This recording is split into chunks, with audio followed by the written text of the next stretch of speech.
Break کے بعد خوش آمدید. باسی صاحب، خبر یہ بھی ہے کہ بھارتی وزیر خارجہ متحدہ عرب امارات کا دورہ کرنے جا رہے ہیں. آپ کی نظر میں اس دورے کی کیا اہمیت ہے؟ دورہ اہمیت کا اس کی اہمیت تو ہے کیونکہ بھارت کی جب سے مودی سرکار آئی ہے خاص طور پہ وہ بڑے کنسسٹنٹلی اور پرسیویرنگلی وہ گلف کی طرف ان کا رخ ہے. اور جس طرح میں پہلے بھی کہتا رہا ہوں کہ پاکستان کی لیکڈائسیکل سفارتکاری کی وجہ سے بھارت نے بڑی اسپیس لی ہے ہمارے کاسٹ پہ. اچھا، اس کا اب یہ جو جا رہے ہیں جے شنکر صاحب یو ای جا رہے ہیں اور اس کے بعد میرے خیال میں عمان بھی جائیں گے. وہاں پہ انڈین اوشن کانفرنس ہو رہی ہے جس کو انڈیا بھی ہوسٹ کر رہا ہے وہاں پہ. تو وہاں بھی بہت سے لیڈرز کی ان کی ملاقات ہوگی. اسی طرح ایجپٹ کے فارن منسٹر بھی بھارت کا دورہ کر رہے ہیں مستقبل قریب میں. تو یہ جو یو اے ای کا دورہ ہے یہ اس لیے بڑا اہم ہے کہ ایک تو اسرائیل اور غزہ میں جو جنگ چھڑ رہی تھی یا فلسطین کے خلاف جو جنگ ہو رہی تھی، اس کے بعد ایک جو پروجیکٹ تھا نا وہ ذرا التوا میں پڑ گیا تھا. India middle east Europe corridor, جو کہ تقریباً 4800 کلومیٹر لانگ کوریڈور ہے یہ، جو کہ پہلے گلف اور انڈیا کو ملائے گا اور پھر گلف سے میڈیٹرینین اور یورپ کو ملائے گا. تو یہ بڑا زبردست ملٹی ایک آپ کہہ سکتے ہیں نوڈل ٹرانسپورٹ کوریڈور ہے. تو یہ ذرا خطرے میں پڑ گیا تھا کیونکہ اس میں اسرائیل بھی شامل ہے اس کوریڈور میں، اس میں سعودی عرب بھی شامل ہے، یو اے ای بھی شامل ہے، جرمنی، فرانس، ای یو، یہ سارے ممالک شامل ہیں. تو اس پہ بات چیت نہیں ہو رہی تھی کیونکہ اسرائیل جنگ میں تھا. تو اب چونکہ سیز فائر ہو گئی ہے تو بھارت اور متحدہ عرب امارات کو لگتا ہے کہ اس پہ کام ایٹ لیسٹ پہلے فیز میں یو اے ای اور بھارت کے درمیان شروع ہو سکتا ہے. پہلے ہم اس کو ملاتے ہیں، اس کے بعد پھر آگے چلتے ہیں. صحیح. تو جو جے شنکر صاحب ہیں یہ اب پہنچ گئے ہیں، پہنچیں گے بلکہ یو اے ای. تو یہ معاملہ زیر غور آئے گا. اس کے علاوہ بھارت کے لیے اور بھی بڑی مشکلات تو ہیں کیونکہ اگر آپ دیکھیے تو ایک طرف چائنا، بھارت کے مسائل بھی چل رہے تھے بلکہ ابھی تک چل ہی رہے ہیں. گو کہ بھارت کے وزیر خارجہ سیکرٹری خارجہ نے وکرم مسری نے دورہ بھی کیا چین کا پچھلے ہفتے. اس کے بعد سے کچھ معاملات اچھے لگتے ہیں کہ نظر آ رہے ہیں کیونکہ فلائٹس دوبارہ بحال ہونے کا فیصلہ ہو گیا ہے، ویزوں میں جو ریسٹرکشنز لگی تھیں ان کو ختم کرنے کی بات ہو گئی ہے، اور تجارت میں بھی جو تھوڑے بہت ایشوز تھے وہ بھی سیٹل ہونے میں نظر آتے ہیں کہ وہ بھی سیٹل ہو جائیں گے. لیکن بھارت کو ایک ہمیشہ سے یہ خطرہ رہا ہے کہ جو ڈوکلم کا علاقہ ہے نا، بھوٹان، بھارت اور چائنا ٹرائی جنکشن ہے یہ، یہاں سے اگر آپ دیکھیے تو سلی گری کوریڈور جس کو چکنز نیک بھی کہتے ہیں، یہ تقریباً آپ کہہ سکتی ہیں کہ 60 کلومیٹر لمبائی ہے. صحیح. اور اس کی جو ویڈتھ ہے وہ ہے 20 سے 22 کلومیٹر. اچھا، یہ جو چائنا کے بارڈر سے اگر آپ دیکھیں تو یہ 1700-1800 کلومیٹر دور ہے. یہ میپ بھی ہم دکھا رہے ہیں. تو اس میں بھارت کو یہ خطرہ رہتا ہے کہ کہیں چائنا اس کوریڈور پہ سلی گری کوریڈور پہ قبضہ نہ کر لے اگر کوئی جنگ چھڑ جاتی ہے. اچھا، اس کا یہ بڑا اسٹریٹجک کوریڈور ہے کیونکہ یہ ویسٹ بنگال کا حصہ ہے. تو اگر یہ چائنا اس پہ قبضہ کر لیتا ہے تو جتنا بھی نارتھ ایسٹ ہے، جتنی بھی اسٹیٹس ہیں وہ بھارت کے دوسرے علاقوں سے کٹ جاتی ہیں. تو بھارت کو یہ خطرہ ہمیشہ سے رہا، اور خاص طور اس میں ڈکلام میں جو 1917 میں جو کلیشز ہوئے اس کے بعد یہ خطرہ بڑھ گیا ہے. صحیح. اسی لیے بھارت نے یہ طے کیا کہ ایک تو ہم بنگلہ دیش کے ساتھ جو ان کا ایک تجارتی معاہدہ تھا 1980 کا، اس کا آرٹیکل 8 ہے شاید، اس کا آپ پڑھیے تو ہم دکھا بھی رہے ہیں. اس میں بھارت نے اس وقت بھی یہ اینٹیسپیٹ تو کر رہے تھے نا کہ چائنا کے ساتھ تعلقات ان کے بڑے عرصے سے خراب ہیں، 1962 کی جو ان کی وار ہوئی تھی، سائنو انڈیا وار. تو یہ جو آرٹیکل ہے، آرٹیکل 8، اس میں یہ کہا گیا ہے کہ دونوں ممالک جو ہیں ایک دوسرے، کیونکہ بنگلہ دیش کا تو بارڈر ملتا ہے نا بھارت کے ساتھ، تو اس کوریڈور اگر دیکھیے چائنا اور سلی گری کوریڈور پہ قبضہ کر لیتا ہے تو پھر ایسٹرن اسٹیٹ کو ملانے کا راستہ بنگلہ دیش کے ذریعے ہی آتا ہے. تو آرٹیکل 8 جو ہے وہ اس بات پہ تھا کہ ہم اس بھارت کو اس اجازت ہوگی بنگلہ دیش کی ٹیریٹری استعمال کرنے میں. ایک تو یہ تھا. دوسری جانب بھارت نے ایک اور کام بھی کیا کہ کلادان کوریڈور بھی بنانے پہ کام شروع کر دیا. یہ کوریڈور میانمار کے ذریعے میانمار تک جائے گا اور اس کے بعد پھر کلادان ریور سے ہوتا ہوا اوپر جو بھارت کی اسٹیٹس ہیں نارتھ ایسٹرن اسٹیٹس ان کو ملائے گا.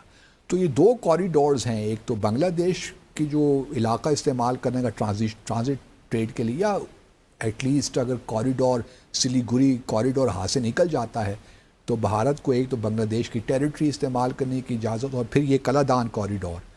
یہ دو منصوبے بھارت کے لیے بڑے اہم ہیں. جہاں تک میانمار کا تعلق ہے, ہم جانتے ہیں کہ اور یہ ریخائن اسٹیٹ جو ہیں جہاں پہ روہنگیا کا مسئلہ ہے, یہ زیادہ وہاں پہ اصل معاملہ یہ ہے کہ ستوے سی پورٹ جو ہے یہ, اور ستوے سی پورٹ جو ہے ریخائن اسٹیٹ میں ہے, اور ریخائن اسٹیٹ میں ایک طرف تو جو ریبلز ہیں جو کہ حکومت کے خلاف نبرد آزما ہیں, اور دوسری جانب اراکان روہنگیا سیلویشن آرمی بھی ہے جو کہ روہنگیا نے اپنا ایک ملٹری ونگ آپ کہہ لیں بنایا ہوا ہے, ریزسٹ کر رہے ہیں جو پریشر. اچھا, جو ریبلز ہیں جو کہ ملٹری اسٹیبلشمنٹ کے خلاف اس وقت لڑ رہے ہیں یا گورنمنٹ کے خلاف لڑ رہے ہیں میانمار میں, وہ روہنگیا کو ہی مار رہے ہیں اور دوسری جانب حکومت کو بھی نشانہ بنا رہے ہیں. تو ریخائن اسٹیٹ میں اس وقت ایک سول وار سی چل رہی ہے. اب یہ سول وار بھی تھوڑی سی خطرے, مطلب چونکہ بھارت کا بھی ایک ایٹیٹیوڈ روہنگیا کے خلاف رہا ہے, ان کا خیال یہ ہے کہ جو سیلویشن آرمی ہے ان کو پاکستان اور چین سپورٹ کر رہا ہے تاکہ اس جو کلادان کوریڈور ہے یہ خطرے میں آ جائے.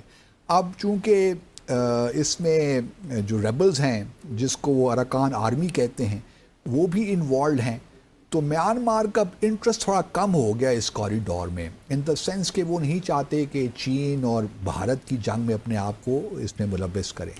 تو اب دیکھنا یہ ہے کہ یہ کہاں تک معاملہ آگے چلتا ہے. بھارت کی خواہش تو ہے کہ جلد از جلد کمپلیٹ ہو یہ کوریڈور, لیکن ابھی جو سول وار چونکہ ریخائن اسٹیٹ میں ہو رہی تو ممکن نہیں ہے. دوسری جانب بنگلہ دیش اور بھارت کے تعلقات بھی ہم جانتے ہیں کیسے چل رہے ہیں, تو بنگلہ دیش بھی وہ انٹرسٹ اب نہیں رہا کہ وہ 1980 کا جو تجارتی معاہدہ ہے اس پہ منوان عمل درآمد کریں, کیونکہ یہ کچھ پروکو ہوتا ہے نا, کچھ لوگ کچھ دو کی بات ہوتی ہے, کوئی یک طرفہ بات تو ہوتی نہیں. اور جس طرح بھارت نے اس وقت بنگلہ دیش کو ٹریٹ کر رہا ہے, بنگلہ دیش کو اس کو اپنا اینمی بنا دیا انہوں نے اننیسیسریلی میرے خیال میں, اور تو وہ اب بنگلہ دیش کا بھی جو انٹرسٹ ہے, دلچسپی ذرا کم ہو گئی ہے, اور لگتا ہے کہ وہ بھی کہیں گے کسی اسٹیج میں کہ جی ہم اس کو ریویو کرنا چاہتے ہیں, ایٹ لیسٹ آرٹیکل 8 جو ہے اس 1980 کے معاہدے کا, کیونکہ یہ تو آپ کو کھلی چھٹی دے رہا ہے کہ آپ بنگلہ دیش کی ٹیریٹری استعمال کریں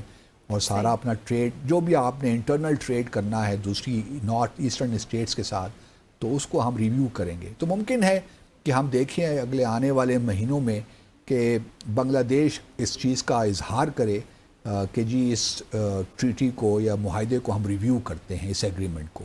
اب بھارت کس طرح اس پہ ریئیکٹ کرتا ہے وی ول سی, لیکن انٹرسٹنگ ایک ڈیولپمنٹ ہونے جا رہی ہے.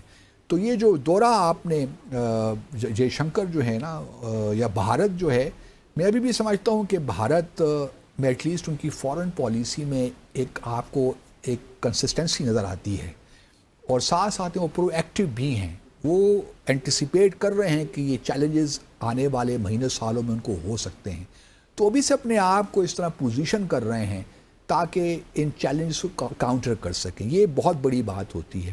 دوسری جانب اگر آپ پاکستان کو, مجھے افسوس کے ساتھ یہ کہنا پڑتا ہے کہ ہمارے ہاں ایک ایسا ایٹیچیوڈ ڈیولپ ہو گیا کہ ہم فٹس اینڈ اسٹارٹس میں کام کرتے ہیں. ہمارے ہاں کوئی لانگ ٹرم ویژن نہیں ہے کہ پاکستان کو ہم کہاں دیکھنا چاہتے ہیں. اسی لیے میں نے گزشتہ روز بھی یہی کہا تھا کہ ہم گیمکس میں زیادہ یقین رکھتے ہیں, یا شاید ہمارا ایک مزاج سا بن گیا ہے کہ ہم بس خوش ہو جاتے ہیں کہ, اور ساری ہماری جو ہے بس کہ پالیٹکس ہوتی ہے. فارن پالیسی پالیٹکس ضرور ہوتی ہے, آپ بہت سے ایسے کام کرتے ہیں ڈومیسٹک پبلک جو اوپینین ہوتی ہے اس کو سامنے رکھتے ہوئے, لیکن جو لوگ فارن پالیسی کے بنانے میں یا اس کو امپلیمنٹ کرنے میں انوالوڈ ہیں, ان لوگوں کو پتہ ہے کہ ہمارے لانگ ٹرم نیشنل انٹرسٹ پتہ ہونا چاہیے کہ لانگ ٹرم ہمارے نیشنل انٹرسٹ کہاں ہیں.